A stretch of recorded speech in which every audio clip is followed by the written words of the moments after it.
नमस्कार भक्तों, एक बार फिर से स्वागत है आपके अपने यूट्यूब चैनल अध्यात्म टीवी पर।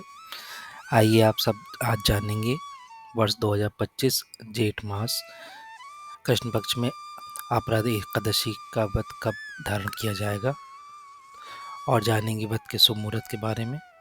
पारण के समय क्या होगा, पारण कब और किस चीज़ से किया जाएगा, पूजा का मुहूर्त क्या होगा। तो आइए जानते हैं शुभ मुहूर्त व्रत पूजा के महत्व के बारे में। आप सभी भक्तों को आपरा एकादशी व्रत की ढेर सारी शुभकामनाएं। आप सभी के जीवन में लक्ष्मी नारायण की कृपा से आप सभी को सभी प्रकार के सुख और समृद्धि की प्राप्ति हो, यही हम आशा करते हैं। तो भक्तों, प्रत्येक माह कृष्ण पक्ष और शुक्ल पक्ष की एकादशी की तिथि के दिन एकादशी का व्रत धारण किया जाता है। इसे एकादशी या 11 व्रत के नाम से जाना जाता है। यह व्रत भगवान विष्णु और भगवान श्री कृष्ण की प्रसन्नता के लिए धारण किया जाता है। यह पाप नाशक व्रत होता है। दोस्तों, जेठ मास के कृष्ण पक्ष की आपरा एकादशी का व्रत जो भी भक्त रखते हैं तो यह व्रत महान यशदायक होता है। ब्रह्म हत्या, भूत प्रेत पिशाच योनि से मुक्तिदायक होता है और निंदा आदि पाप कर्म से भी इस व्रत के प्रभाव से सभी पाप नष्ट हो जाते हैं। इस दिन विशेष प्रकार से लक्ष्मी नारायण की पूजा करनी चाहिए। इस दिन भगवान विष्णु जो कि शेष सैया पर विराजमान है, उन लक्ष्मी नारायण की पूजा करने का इस दिन महत्व बताया गया है। जेठ मास की कृष्ण पक्ष की एकादशी तिथि आरंभ हो रही है 22 मई 2025 दिन गुरुवार रात्रि 1:13 पर और एकादशी तिथि की समाप्ति 23 मई 2025 दिन शुक्रवार रात्रि 10:31 पर एकादशी तिथि की समाप्ति हो रही है। तो सूर्योदय के अनुसार सभी भक्तजन 23 मई 2025 दिन शुक्रवार को आपरा एकादशी का व्रत रखेंगे। दोस्तों, 22 मई को दशमी के दिन नियमों का पालन करना चाहिए और 23 मई को सभी भक्त व्रत धारण करेंगे और 24 मई को व्रत का पालन किया जाएगा। एकादशी व्रत का पारण द्वादशी तिथि में और हरि भासर समाप्त होने के बाद करना चाहिए। द्वादशी तिथि आरंभ होगी 23 मई 2025 दिन शुक्रवार रात्रि 10:32 और द्वादशी तिथि की समाप्ति होगी 24 मई 2025 दिन शनिवार शाम 7:22 पर द्वादशी तिथि की समाप्ति होगी।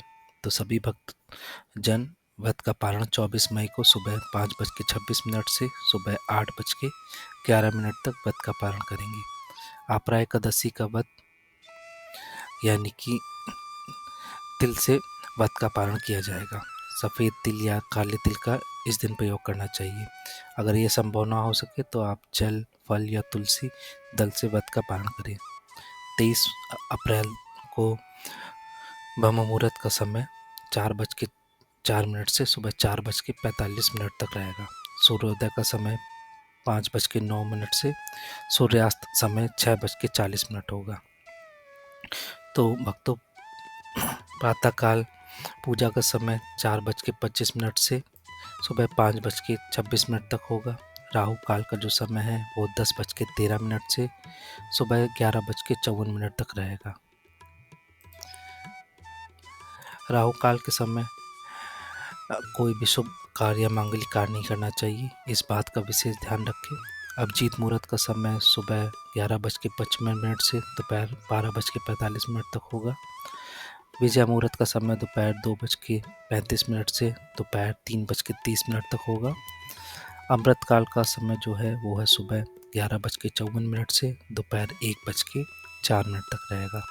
शाम को पूजा का मुहूर्त शाम 7:10 से रात्रि 8:11 तक होगा और 23 मई को अमृत सिद्धि योग और सर्वत सिद्धि योग भी बन रहा है, जो कि शाम 4:02 से शुरू होकर अगले दिन सुबह 5:26 तक रहेगा।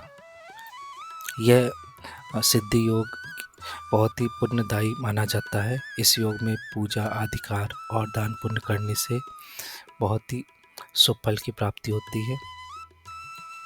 यह सिद्धि योग 24 मई को बनेगा, जो कि जिसका शुभ मुहूर्त है सुबह 4:24 से सुबह 5:26 तक, और राहु काल का समय सुबह 8:32 से 10:23 तक होगा। इस दिन भगवान को पूरे विधि विधान के साथ गंध, पुष्प, दीप आदि से पूजा करनी चाहिए। नैवेद्य में विशेष प्रकार से भगवान को इस दिन ककड़ी का भोग अवश्य लगाना चाहिए और उसे प्रसाद के रूप में ग्रहण भी करना चाहिए। जब भी भगवान को भोग लगाते हैं तो जो तुलसी दल होता है उसको डालकर भगवान को भोग लगाना चाहिए। इस दिन भगवान को नैवेद्य में अनेक प्रकार के ऋतुफल जो भी प्राप्त हो उसको अर्पित करना चाहिए। दूध से बने हुए वस्तुओं का भोग लगाना चाहिए। जल से आचमन करवाएं। मुख शुद्धि के लिए पान, पत्र, सुपारी, लौंग, इलायची एक साथ अर्पित करें। दब दक्षिणा चढ़ाएं। एकादशी का कथा का श्रवण करें। भगवान की आरती करें। इस दिन विष्णु सहस्त्र नाम या विष्णु चालीसा आदि का पाठ करने से और या फिर श्रवण करना चाहिए, जो कि अनंत फलदायी माना गया है। एकादशी व्रत करने वाले को रात्रि में उपवास रखते हुए व्रत का धारण करना चाहिए। जो उपवास नहीं रख पाते हैं वो एक समय फलाहार करके व्रत को धारण कर सकते हैं। तो आशा करते हैं ये जानकारी आपको अच्छी लगी हो। इसी प्रकार की ज्ञानवर्धक जानकारी प्राप्त करने के लिए और व्रत पूजा के बारे में जानने के लिए तथा कथा को सुनने के लिए चैनल पर अगर पहली बार आए हैं तो चैनल को सब्सक्राइब कर लें। साथ ही साथ बेल आइकन को भी दबाएं ताकि आपके आने वाले वीडियो का नोटिफिकेशन आपको समय से मिलता रहे। अगर आज का वीडियो अच्छा लगा हो तो अपने दोस्तों और रिश्तेदारों के साथ वीडियो शेयर करें। आज के लिए इतना ही। जय श्री राधे। धन्यवाद।